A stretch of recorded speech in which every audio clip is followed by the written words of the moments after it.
Imagine a world where the Allies never landed at Normandy, where the British Isles fell to German invasion, and where the hopes of liberation for Western Europe were crushed beneath the iron heel of the Axis. Picture a reality where the Soviets never took Berlin, their armies halted and pushed back, leaving Eastern Europe to fall under the shadow of the swastika. And imagine the atomic bomb, a weapon of unimaginable power, falling not on Hiroshima or Nagasaki, but on the United States, turning the tide of war in a single, devastating instant. In this alternate 1962, the Axis powers have triumphed. Their banners stretch across continents, their leaders celebrated in grand parades, rewriting the history of the 20th century. The swastika flies from the Atlantic to the Urals, a symbol of totalitarian control and relentless oppression, casting a long shadow over Europe.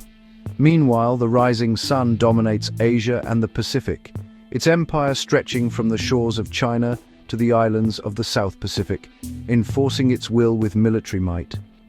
The world is locked in a tense three-way Cold War. The Greater Germanic Reich, the Empire of Japan, and a battered but unbroken United States, each vying for influence and survival. The United States, though scarred by defeat, remains defiant. Its people rally behind a tattered flag, determined to resist and reclaim their place in the world.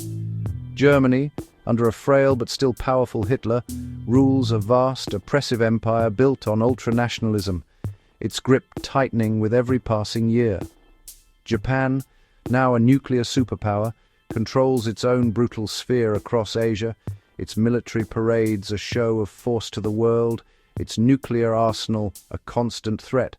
The United States, scarred by defeat, leads a coalition of resistance, nations and peoples who refuse to bow to fascism, united by a shared hope for freedom and resurgence. Italy, once a loyal German ally, now plays its own dangerous game among giants, seeking advantage in a world where alliances shift like sand. The ideological battle lines are redrawn. It is no longer capitalism versus communism, but democracy versus fascism, with propaganda and protest shaping the hearts and minds of millions. The Axis alliance has fractured. Germany and Japan, once partners in conquest, are now bitter rivals, each seeking global supremacy and willing to risk everything for dominance. The world's peace is fragile, held together by the threat of mutual nuclear destruction. Every decision, every misstep could ignite a war that ends civilization itself. Every continent feels the weight of Axis victory, with cities under occupation, cultures suppressed, and resistance simmering beneath the surface. The fate of humanity now hangs on the decisions made in Berlin, Tokyo, and Washington. Three capitals, three visions for the future, and a world forever changed by the Axis victory. Europe is no longer a patchwork of nations, but a continent in chains under the Greater Germanic Reich. Germany sits at the center, surrounded by puppet states and colonial territories, all serving Berlin's interests. France and Britain exist as shadows of themselves, their governments mere collaborators under the watchful eye of the swastika. In the east, lands like Ukraine and Ostland are ruled with unimaginable brutality, their people enslaved or exterminated. The Gestapo's reach is absolute, crushing any spark of resistance. The Reich's economy drains its vassals, fueling grand projects and the German war machine. Yet beneath the surface, corruption, inefficiency, and resistance simmer, threatening the empire's stability. By the 1960s, the cracks in this colossal structure are beginning to show. With Europe subdued, Hitler turned to immortalizing his Reich in stone. Berlin was transformed into Germania, a city of monstrous scale, crowned by the Volkshalle, a dome so vast it would have its own weather. Across the empire, projects like the Atlantropa Dam and the Congo River scheme aimed to reshape continents, all built by millions of slaves. The Nazis even launched a space program dreaming of planting the swastika on the moon. These grandiose visions drained the Reich's resources, diverting funds from a faltering economy and overstretched military, The true cost was paid by millions of forced laborers worked to death on these pharaonic projects. Germania's marble facades hid a core of brutality and suffering. The Reich's monuments were built on bones, a testament to the regime's inhumanity. The Reich's economy ran on human misery. Millions enslaved, worked to death in factories, mines, and construction. The Holocaust did not end with the war. It expanded, consuming Jews, Roma, the disabled, and all deemed undesirable. In the East, General Plan Ost aimed to exterminate or enslave entire populations, clearing land for German settlers.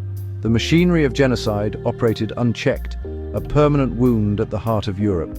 This system was not only evil but deeply inefficient, stifling innovation and creating a brittle, stagnant economy. The SS grew into a state within a state, feeding off the profits of mass murder and slavery. Internal corruption and factionalism festered, undermining the Nazi regime from within. For a brief moment, the Reich seemed unstoppable, its economy booming on the backs of slaves and plundered wealth. But this prosperity was a mirage, built on unsustainable spending, military expansion, and exploitation. By the early 1950s, the costs of grand projects and a rigid, slave-based economy triggered a financial crisis. The German stock market crashed, banks failed, and the illusion of Aryan supremacy shattered. Scarcity and hyperinflation swept across Europe, exposing the Nazi system's bankruptcy. The collapse weakened Germany's global standing and emboldened its enemies. The myth of Nazi invincibility was broken. Dissent and unrest began to stir. The Reich's gilded cage was revealed as a prison of poverty and despair. The economic crash marked the beginning of the end for Hitler's so-called thousand-year Reich. Decay, corruption, and infighting set in, dooming the empire to slow collapse. While Germany ruled Europe, Japan forged its own brutal empire across Asia and the Pacific, the Greater East Asian Co-Prosperity Sphere. In reality, it was a colonial system, with Japan exploiting the resources and peoples of its vassal states. The turning point came in 1949, when Japan detonated its first atomic bomb, becoming a nuclear superpower. The alliance with Germany ended. Now, the two fascist empires eyed each other as rivals. Japan's closed economic bloc funneled Asia's wealth to Tokyo, fueling resentment and resistance. Costly counterinsurgency campaigns, like the Malaysian Revolt, drained Japan's resources and military. By the 1960s, Japan's empire was vast but overstretched, its foundations brittle. Suppressing rebellion and facing Cold War tensions with the US and Germany, Japan's leaders struggled to maintain control. One misstep could mean economic ruin or nuclear war. Defeated and scarred, the United States retreated into turmoil after the war and the nuclear destruction of the US Atlantic Fleet at Norfolk, Virginia. The old two-party system collapsed, replaced by new coalitions. The center-right Republican Democratic Party, the RDs, and the left-leaning National Progressive Party, NPP. America redefined itself as the leader of the free world, dedicated to containing fascism and supporting resistance movements worldwide. The CIA waged a global shadow war against the Axis, while the US formed the Organization of Free Nations, a democratic alliance standing against Berlin and Tokyo. By the early 1960s, under President Nixon, America was a superpower haunted by defeat but determined to reclaim its honor. The nation was divided, wary of another global conflict, yet resolute in its mission. This tension would soon erupt in the Hawaiian Missile Crisis, testing America's resolve to the limit. The collapse of the Soviet Union in 1941 shattered Russia into a patchwork of feuding warlord states, Soviet remnants, fascist collaborators, and nationalist fanatics all vying for control. The once mighty Red Army splintered and chaos reigned across the vast Russian landscape. as desperate leaders carved out their own fiefdoms from the ruins of empire. In the 1950s, as Germany's economy faltered under the weight of endless war and occupation, unrest simmered in the streets. Factories struggled to keep up with demand, and ordinary Germans faced growing hardship and uncertainty about the future.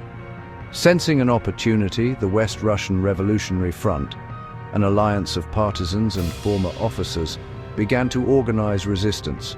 At the same time, Stalin's Siberian rump state, isolated but unbroken, launched a massive invasion of German-occupied territories, hoping to reclaim lost glory and reunite the fractured nation. The initial Soviet assault was shockingly successful, catching the Germans off guard and driving deep into enemy lines. German garrisons, exhausted and demoralized, collapsed before the Red Army's relentless advance, surrendering in droves as the front lines crumbled.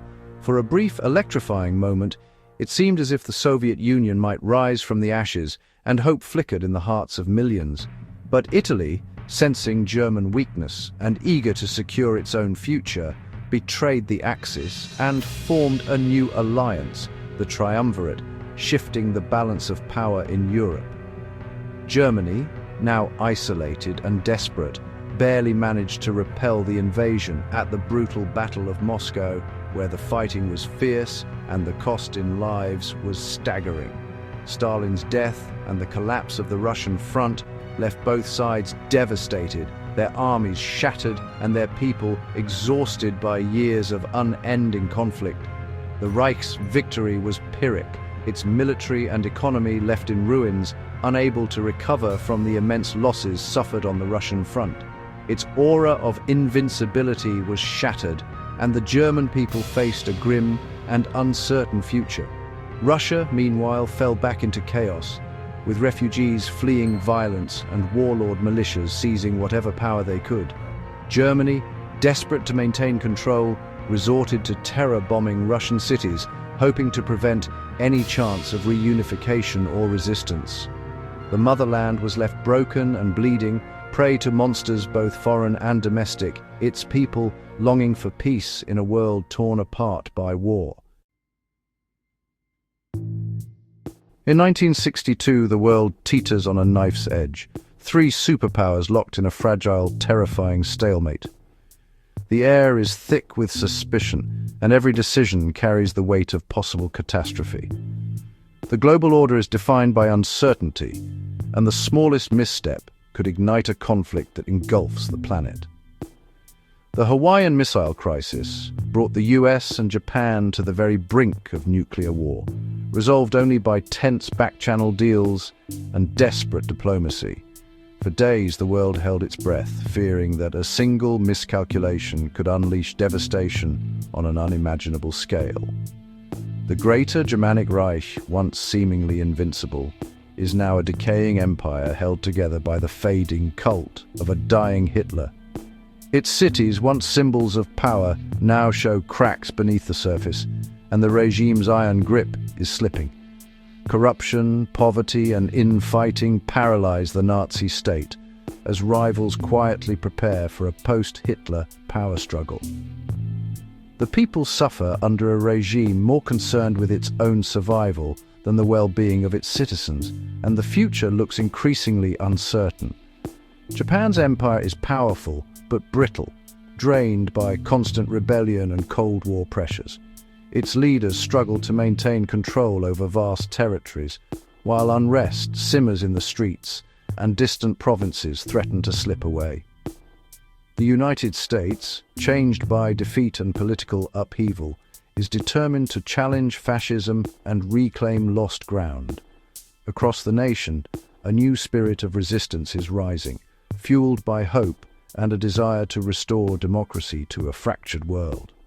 The world is unstable. Germany is dying, Japan is overstretched, and America is wounded but resolute. Each nation faces its own crisis, yet all are bound together by the looming threat of global conflict. The ideological conflict of the century is far from over. Propaganda, espionage, and proxy wars shape the daily lives of millions, as the struggle for dominance continues on every front. As the old Führer fades, the future of this dark world hangs in the balance. Shadows gather in the corridors of power, and the question of who will inherit the ruins remains unanswered. The next move could decide the fate of humanity. In this precarious moment, the world waits, uncertain if peace or destruction lies ahead.